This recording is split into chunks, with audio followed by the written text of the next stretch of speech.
បងប្អូនទាំងអស់គ្នាបើសិនជាបានទៅលេងប្រទេសជប៉ុនណានេះអាចមកលេងទីតាំងនៅកន្លែងនេះបានណានេះគឺមានដ្រូនដ៏ធំមែនទែនដ្រូននេះប្រៀបដូចជាយន្តហោះមួយគ្រឿងអញ្ចឹងកន្លែងកំសាន្តរបស់គេនេះគឺគេទាំងអាចជិះដ្រូននេះគិតជាម៉ោងអញ្ចឹងណាបងប្អូនអរគ្នាប្រទេសគេពិតជាទំនើបមែនទែនដ្រូនមួយនេះប្រៀបដូចជាកូនយន្តហោះហេលីកូបទ័រមួយអញ្ចឹងហើយដ្រូនមួយគ្រឿងនេះវាអាចហោះកម្ពស់រហូតដល់500ម៉ែត្រឯណោះរយៈចម្ងាយរហូតដល់500ម៉ែត្រគឺបញ្ជាទៅតាមទូរស័ព្ទដៃទេបងប្អូនណា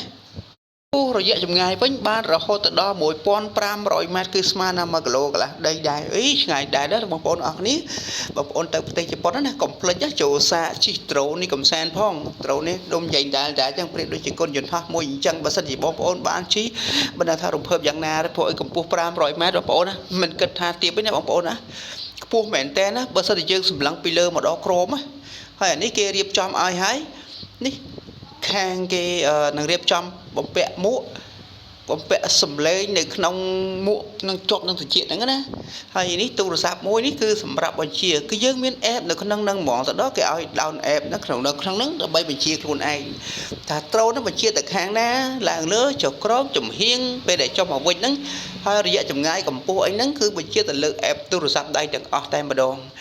អញ្ចឹងបងប្អូនទៅកុំភ្លេចតាទីតាំងនេះគឺនៅក្នុងប្រទេសជប៉ុនតែម្ដងមិនដឹងថាខេត្តស្អីទេបងប្អូនព្រោះអីគេអត់បញ្ជាក់ថាខេត្តផងនឹងគេអត់បញ្ជាក់ថាខេត្តអញ្ចឹងណាប៉ុន្តែទីតាំងនេះគេប្រាប់និយាយថាគឺនៅក្នុងប្រទេសជប៉ុនប៉ុន្តែមិនដឹងថាខេត្តណាទេហើយកន្លែងកំសាន្តនេះគឺសម្រាប់ជិះដ្រូននេះឯងបើសិនជាបងប្អូនទៅទស្សនាឬក៏ទៅលេងអីកុំភ្លេចចូលសាកបន្តិចទៅហើយមិនដឹងថាជិះដ្រូននេះក្នុងយកម្នាក់ប្រហែលទេបងប្អូនក្នុង1ម៉ោងម្នាក់ប្រហែលឬក៏ក្នុង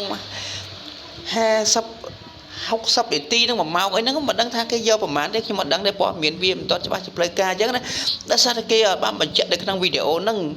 ណាគ្រាន់តែដឹងត្រឹមថាដ្រូននេះហោះកម្ពស់បាន500ម៉ែត្ររយៈចម្ងាយគឺ1500ម៉ែត្រអញ្ចឹងគួរសមដែរបងប្អូនសម្រាប់បងប្អូនដែលមានបេះដូងខ្សោយអីមិនអាចជិះបានទេគាត់តែពីសម្លឹងពីលើមកដល់ក្រោម500ម៉ែត្រគឺសន្លប់បាត់ទៅហើយបងប្អូនខ្ពស់មែនតើឥឡូវនេះគឺចាប់ផ្ដើមចេញទៅលើហើយបរិបម្នាក់នេះគឺគាត់បញ្ជាតាមទូរស័ព្ទដៃហើយអ្នកគេមើលការក៏ទៅនៅទីនេះណាគេប្រាប់ទាំងអស់អំពីរបៀបបញ្ជាយ៉ាងម៉េចហ្នឹងហើយឥឡូវនេះគឺគេកំពុងតែបញ្ជាដ្រូនទៅហើយតើដ្រូននេះទៅហោះរបៀបណាហើយកម្ពុជាណាបងប្អូនទស្សនាវីដេអូទាំងអស់គ្នាអូចាប់ផ្ដើមចេញទៅហើយបងប្អូនអូនោះទៀបដែរបងប្អូនណាដូចជាអត់បានថា10ម៉ែត្រទេចុះនេះប៉ុន្តែមើលទៅគ្នាដំបងគ្នាសាកអញ្ចឹងណាគ្នាអត់សូវហ៊ានកម្ពស់អីប្រហែលទេទៅហើយបងប្អូនឃើញតែបងប្អូនប្រៀបដូចជាកូនយន្តហោះមួយអញ្ចឹងទៅនៅបងប្អូនអនាគតទៅមនុស្សលោកយើងអាចផលិតដ្រូនបែបនេះសឹងតែគ្រប់ប្រទេសហើយអនាគតទៅសឹងតែគ្រប់ប្រទេសហើយអាចជិះកំសាន្តលេងសប្បាយថែមទៀតផងគ្រប់ទីតាំងគ្រប់ប្រទេសទាំងអស់ខ្ញុំជឿថាអញ្ចឹងណាចំនួន 5.0 ទំនើបប៉ុណ្ណេះហើយចុះចំនួនដល់6ទៀតនឹងទំនើបប៉ុណ្ណាបងប្អូនណា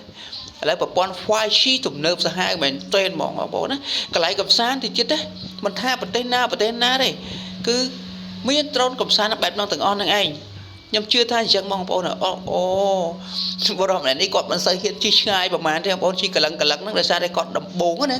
គាត់ដំបងគាត់មិនហ៊ានជិះឆ្ងាយរយៈកម្ពស់ក៏អត់មិនហ៊ានចម្ងាយក៏មិនហ៊ានឥឡូវគាត់ចុះវិញបាត់ទៅ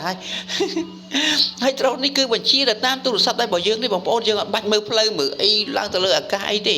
បញ្ជាឡើងចុះទៅក្នុង app ទូរស័ព្ទហ្នឹងតែម្ដងនៅប្រទេសជនអធិស្ឋាននៅ